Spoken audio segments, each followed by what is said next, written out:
Hey y'all, Irix Guy here. Welcome back to another live show.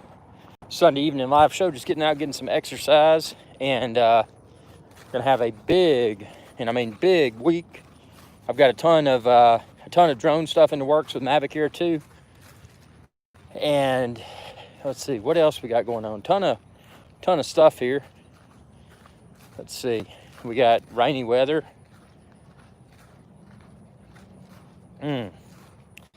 Yep, super rainy. I ate about a quarter of a watermelon just for the heck of it. Watermelon's not too bad for you, you know. Just a lot of water and minimal amount of natural sugars. Mark Shorty, hey, what's up from Montreal? Welcome, Mark Shorty. Just getting my leg stretch on, trying to burn some fat.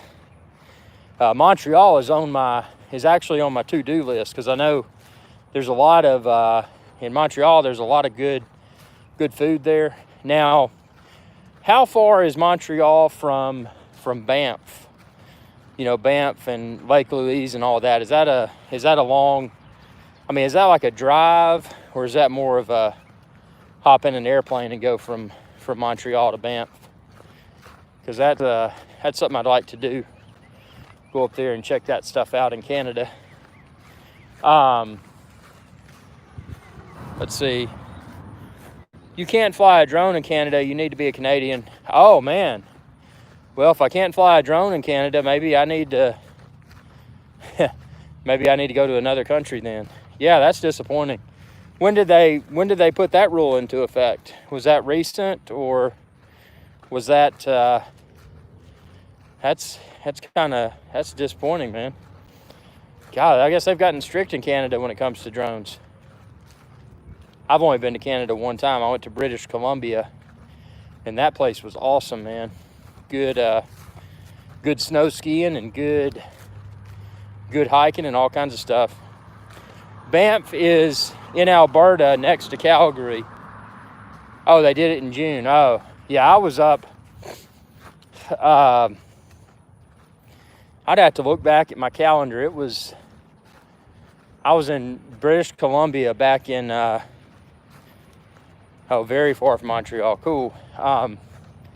Yeah, it was, God, it may have even been around 2010 to 2013, I think, is when I was in British Columbia. I'd have to look back and check. But it was, well, that's disappointing, man, because it's such a big, you know, Canada's got a lot of wilderness areas. And Hybrid Life // Hybrid Life, welcome aboard, man. We're gonna get you in on another live show here soon. Hopefully, excuse me, I'm targeting the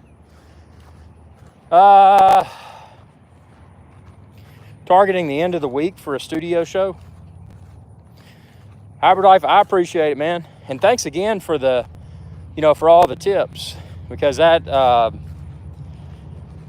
car thing, I still want to do the Tesla review, but right now I'm thinking I've got to come up with, I've been thinking of Audi videos for the Audi A4, and I've got one, the keychain, and I posted this video. I'm going to have to make some more, but the keychain on the 2020 Audi A4 is different. So you don't see the physical key. And that's because you've got to push these buttons on the side to release the physical key.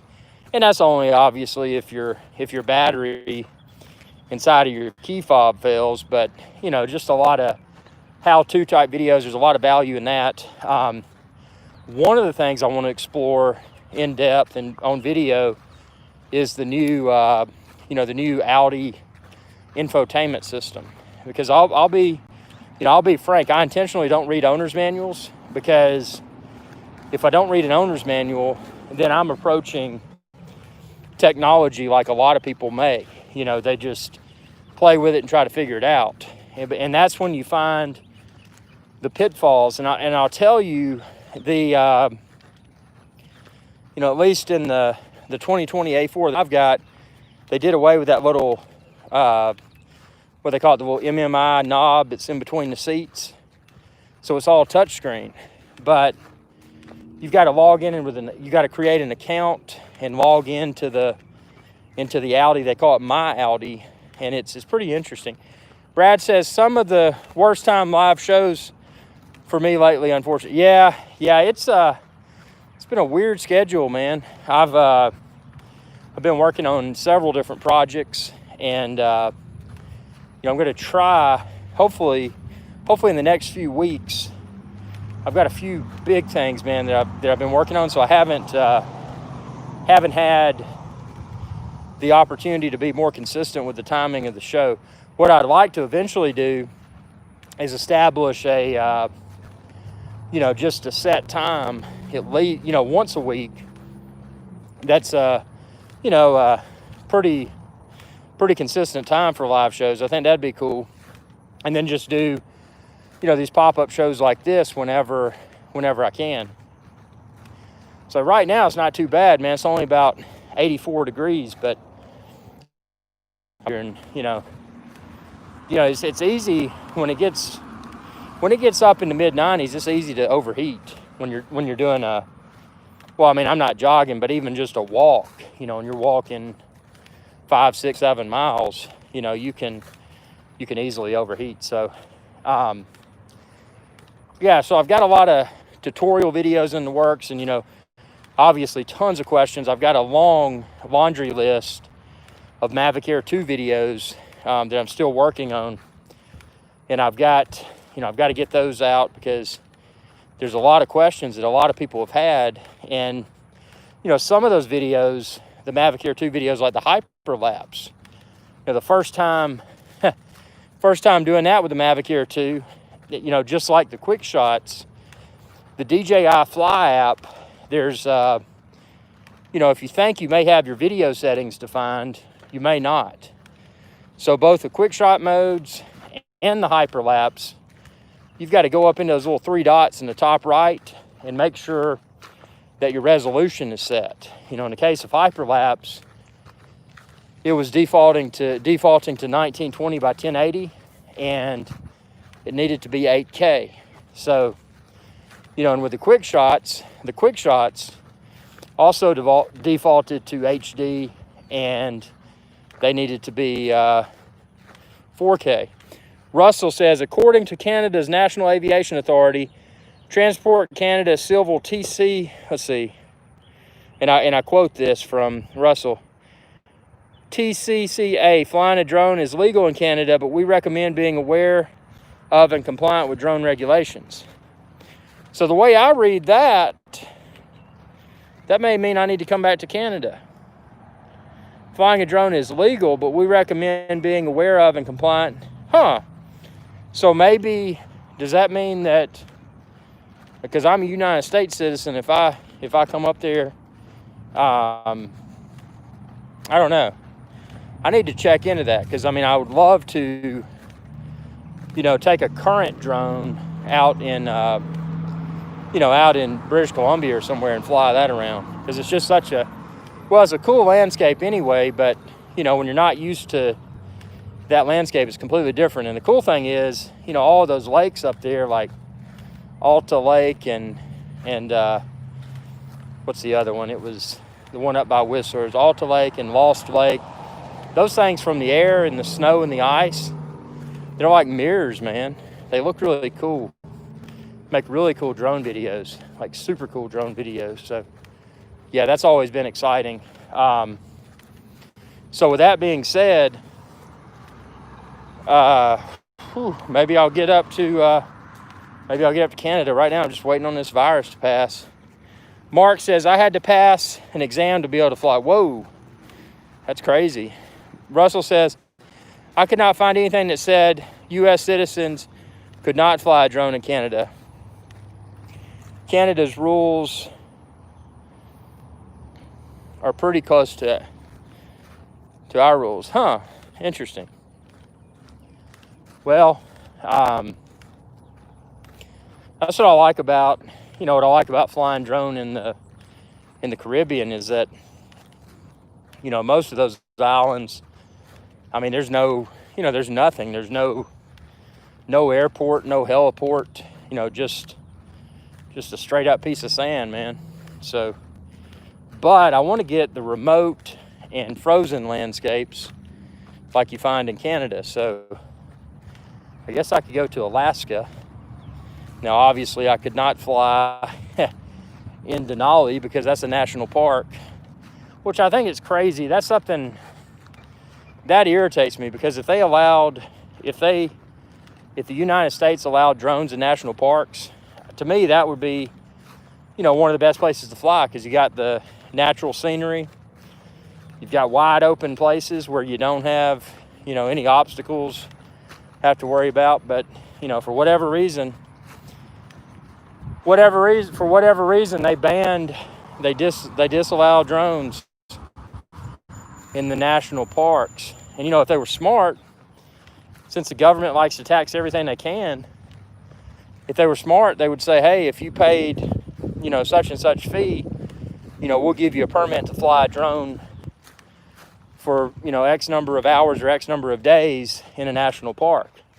That would be cool if they would do that, because then they could charge you to have the privilege, and it would be just, for a few hours or a few days, preferably for a few days. So, you're going backpacking or whatever, take your drone. And Sager says, can you fly over a national park or just not take off from one? Well, and again, I'm not a lawyer, and I'm not a, government official or anything like that, but that's one of those things, my personal opinion is I'm going to stay, if there's a national park, I'm not going to trust my luck.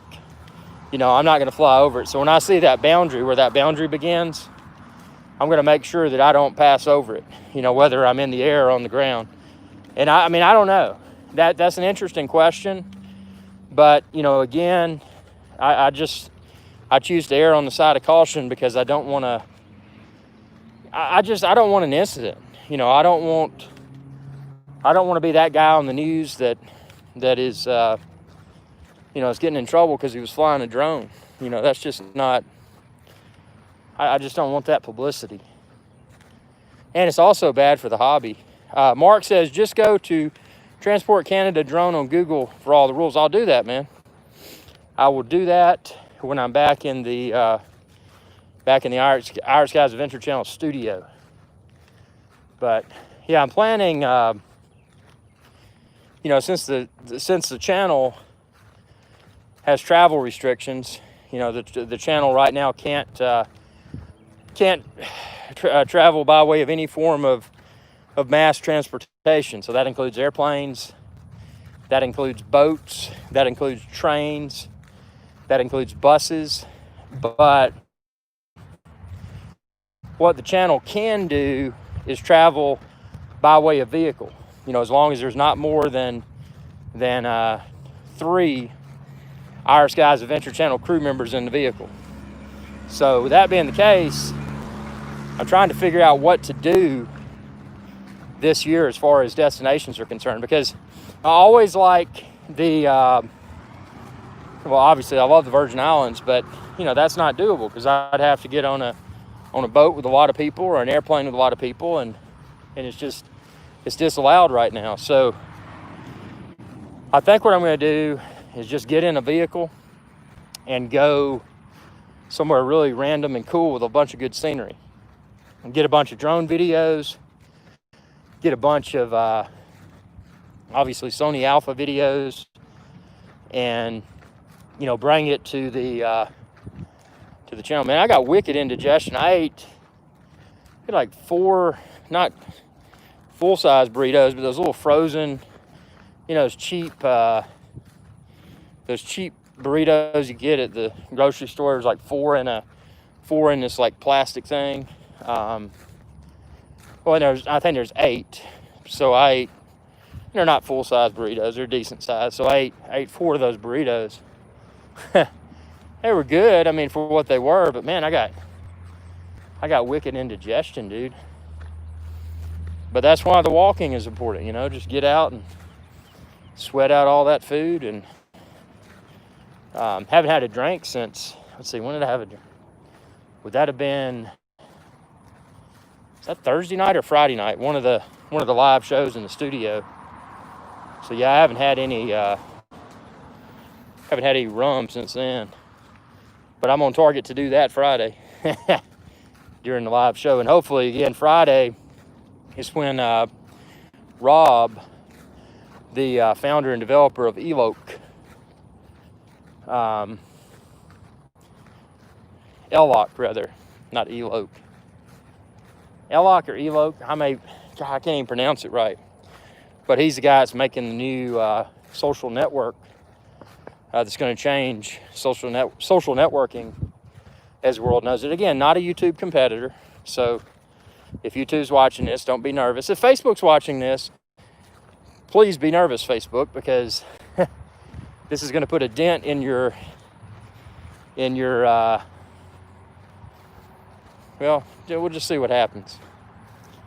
It's going to hopefully be what will destroy Facebook. At least that's the goal. So, yep. So that's going to be Friday, which ought to be an interesting show. And obviously, you know, we'll chat about drones as well. And I think, and I don't know what have y'all heard about this? Have y'all heard rumors about a new Mavic Mini Pro?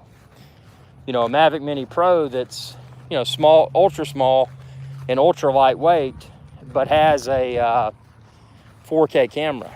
You know, that's, well, not just a 4K camera, but also an improved controller that's like the Mavic Air 2's controller. And again, I'm talking about, I don't know if they're going to call it Mavic Mini Pro or if they're going to call it Mavic Mini 2, but yeah, I was just curious if any of y'all have heard that same rumor, or if maybe I'm just getting, maybe I'm getting some bad information. I mean, I don't know. I mean, I'm not the person that knows everything drone related. I mean, I just know what I know and, you know, what people share with me. So, but I think, I think Mavic Mini 2 or Mavic Mini Pro, you know, whatever they're going to call it, I think that's going to be cool because, you know, you got something ultra small, ultra lightweight, but can get 4K, unlike you know, with the current Mavic Mini, you can't get 4K. You know, it tops out at 2.7K, which is still usable, but it's not 4K. So if they release this, this Mavic Mini 2 or this Mavic Mini Pro, it's going to be another cool drone to tinker with, man. Oh, I just had a bug fly up my nose. Yeah. Whew. Oh, I hate that, man. When you get a bug flies up your nose. Never fun. Never fun at all. So, yeah, Mavic Mini 2, and there's also rumors that Parrot, the drone company that seems to be more of a toy company, but they try to release what they think is going to be a semi-professional drone, and then you never really hear anything else out of them until a few years later. But there's at least some solid rumors that Parrot may be working on an Anafi 2. And, you know, if that's the case, and again, I know a lot of y'all on the channel also had the Anafi, but I don't think the Anafi ever truly impressed anyone. It was an impressive drone, but it was never enough. And I think the consensus opinion was that, well, you know, an Anafi was a good start. You know, that was Parrot's proof of ambition to become something greater with drones. And if Parrot actually learned from their accomplishments and learned how to correct their failures, you know, this Parrot Anafi 2 could easily be a serious DJI competitor. So, you know, I think, you know, Parrot's better positioned to compete than some of these other drone brands that we've seen. I mean, there's been pop-ups. There's been, Skydio and Autel and see GoPro's out of it. They were one and done. But yeah, I mean, I don't know. It just makes you wonder. It definitely makes you wonder, man. Oh, there's lightning strikes. That's cool. Don't want to get struck by lightning. Yeah, lightning's all right when it's far away, but when you're in a boat, which I'm not right now, lightning is no joke. And I don't know about this. I don't know what y'all have heard, but, you know, if you're in a vehicle, supposedly you're probably protected from lightning strikes. But I've heard that if you're in a Jeep with the top down, that you may not be protected from a lightning strike. So is that true, or is that false information? I mean, you know, I always think about it now when I see a Jeep going down the road with the top down and lightning. Could the people inside the Jeep get struck by lightning? Or is it just like a car? Oh no, that's interesting. Makes one wonder, huh? Yep. Getting this exercise in. It's crept up now. It's about 86 degrees Fahrenheit, which isn't, you know, it's tolerable. You know, just hot enough to get a good sweat and sweat out some of these burritos and all that good stuff. So, yep. Really excited. I decided, and actually it was Living Dream, one of the viewers. Life with Josh. Let's see here. My friend, is some baloney. Lighting comes from the ground. That is some baloney. Lightning comes from the ground. Gotcha. Okay. Well, that's good to know. So now when I see a topless Jeep in a lightning storm, I know that lightning probably won't be able to hit them or whatever. So what about a boat? When Life with Joshua, what about a boat when you're out in the ocean, and especially if you're in a sailboat? How do you prevent lightning from hitting you? Tech for Your Needs, welcome aboard, man. Tech for Your Needs, long time viewer, long time subscriber. Always good to have you. Yep, just walking around, Tech for Your Needs. Just doing this. Life with Joshua says, don't know about that one. I don't know, man. I mean, you know, obviously when you're in the middle of the ocean in a boat, now, you know, cruise ships are a little bit different, but a small vessel. Louise, welcome, man. When you're in a small boat, it makes you wonder about lightning. Yeah, some of the larger vessels do. They have some lightning strike type things. I think they're called Faraday cages or whatever.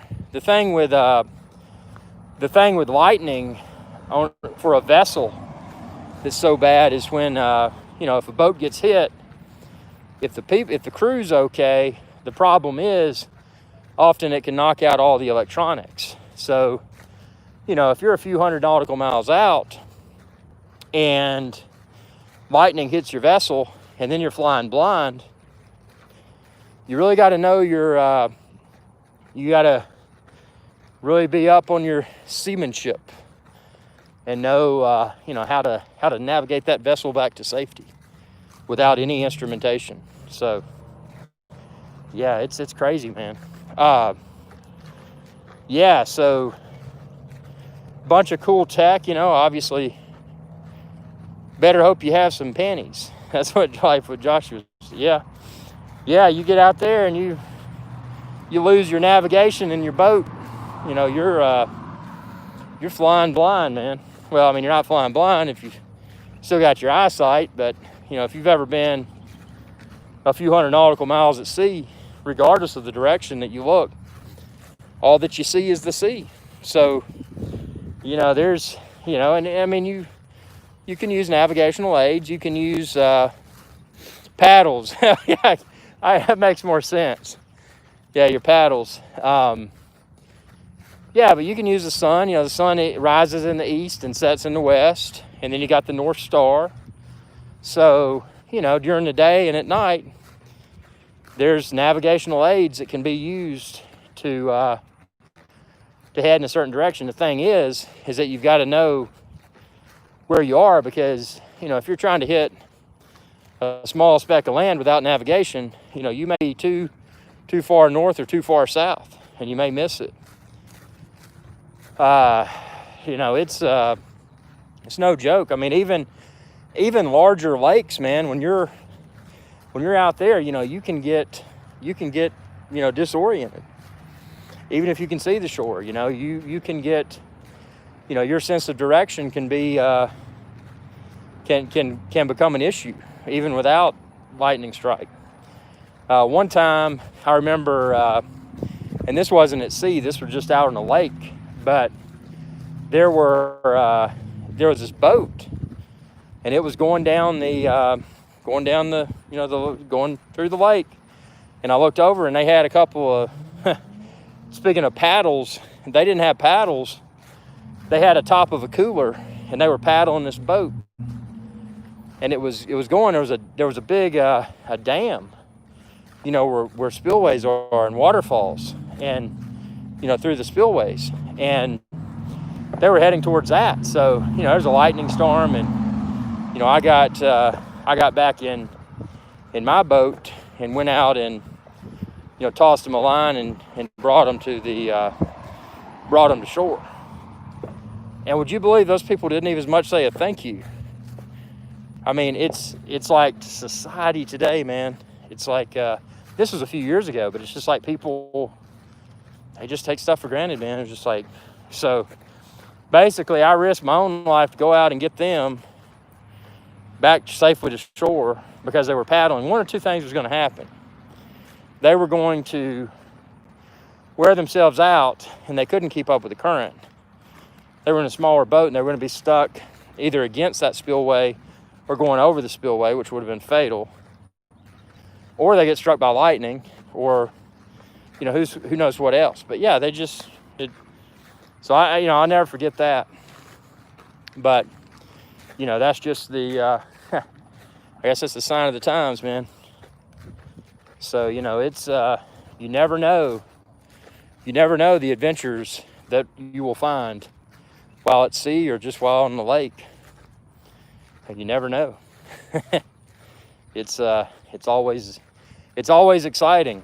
It's always exciting. So, and you'll also be surprised, and, you know, one of the best ways to spot these people, you know, whether you're on a lake or at, you know, out on the saltwater, when you see these brand new boats, you know, pay close attention, because a lot of times these people with the brand new boats don't have any boating skills.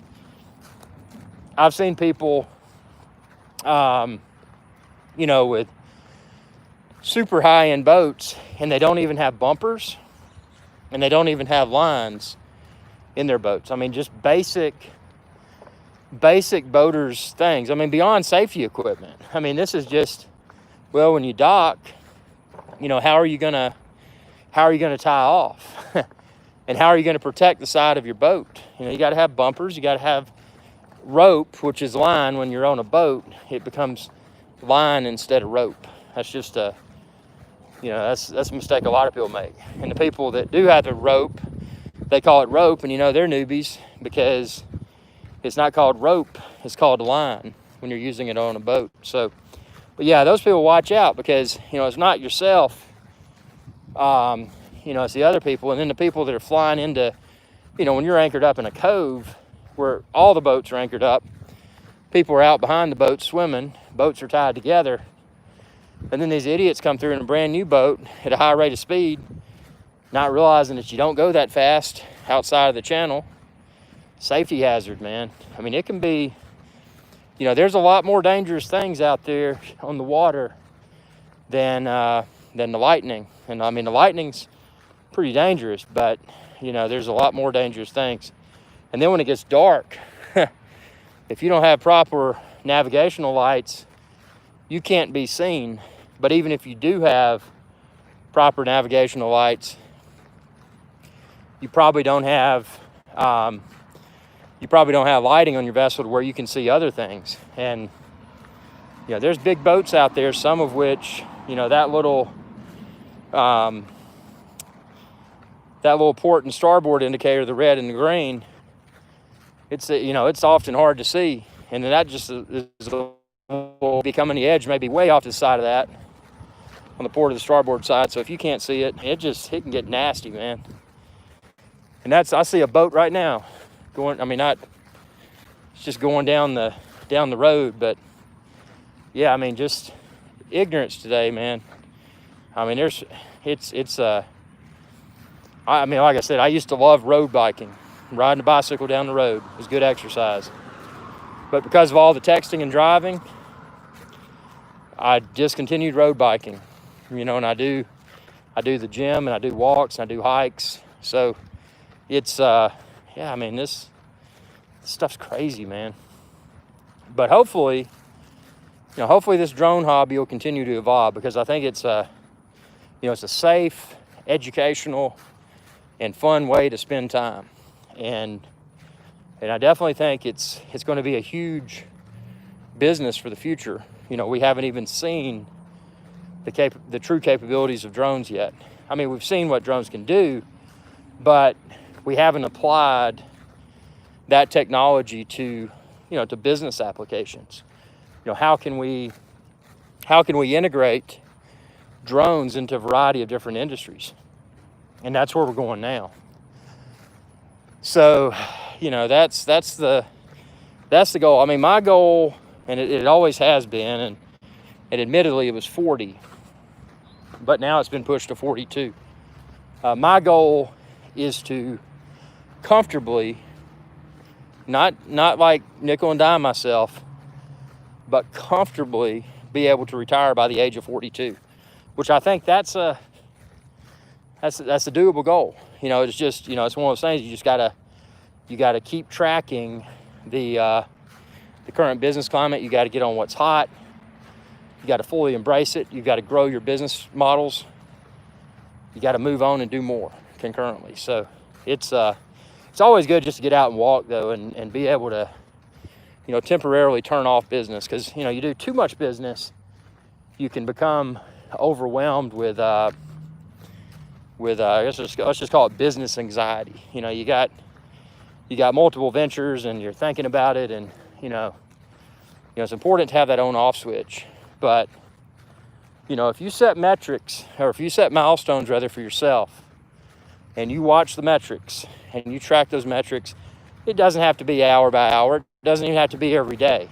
But if you just track your KPIs, your key performance indicators, if you track those at least on a weekly basis, that's what provides comfort for any business owner. Because if you can prove, numerically that, your things are trending in a positive direction, and you can prove that, your investments within that business have provided a return on investment. So, you buy new equipment. Okay, was that wasteful spending, or did purchase of X dollars result in whatever?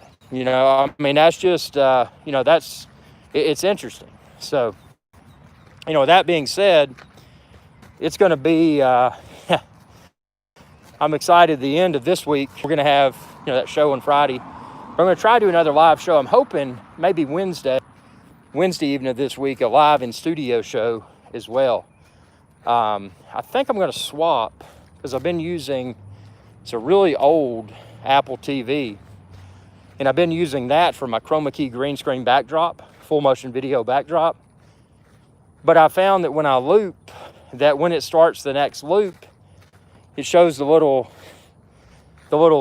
play button, the start and stop play, which isn't a big deal. But my goal with this live stream is absolute professional quality, and that cheapens it up just a little bit, just enough to be annoying. Because again, I've invested in that equipment, the Blackmagic ATEM Mini Pro. I've invested in that, and I want to get the best quality for my live shows, and it's great. But I've just got to, I've got to tweak tweak that one little thing that I've discovered so far. And then Living the Dream on my channel, a viewer of the channel, he said, you have green hair. And actually, upon reviewing the video, the edging of the green screen was, I didn't have it chroma just right. I've ordered, because I've got the 3 Godox lights, the lights that I use in the studio, they're so good. I ordered a 4th Godox light. And so basically I have 2 key lights and then 2 lights on the green screen, and they'll all 4 be Godox. So I have a feeling that is going to, that's going to be the final missing link. And that's, I'm excited about that. Should have that Godox number 4, should have it installed by Friday. So that's going to be good. What else I got brewing, man? Just like I said, always working on review videos, and the big one is I want to get more. I love drones, but I want to get like Hybrid Life was suggesting, more vehicle reviews. So I may actually, and during slow times, Fly Right Drones, man, welcome aboard. Always good to have you, sir. Oh, and happy belated 4th of July to everyone. It's hope everyone's had a good, relaxing weekend. It's always a good thing. Whew, it's hot. Feels good to be hot and sweaty, though. That's for sure. So, yeah, we're gonna get together and do some more drone stuff. I'm gonna work on some more Mavic Air 2 videos, hopefully tomorrow. I've got those in my list. The thing is, man, there's so many hours. There's only so many hours in a day. It is crazy. It is crazy how quickly time flies by. And I mean, that's even with, I don't really sleep that much, man. I mean, I usually start my businesses at around 4:30 a.m. And I usually try to cut off, except for the YouTube business, I try to cut off all my other business activity by 3:30ish. I don't want to run too long with the more technical stuff, but I like to do get enough sleep to be energetic and productive during the workouts, but not get so much sleep where I miss out on more business opportunities. So anyway, with that being said, appreciate everyone tuning in, and I've got some super exciting stuff coming this week. So again, if you haven't subscribed, be sure to do so. It's youtube.com/iRicksGuy. And, be sure to ring that bell icon when you do, to be notified whenever I post another video. Fly Right, look forward to it. Look forward to having you there.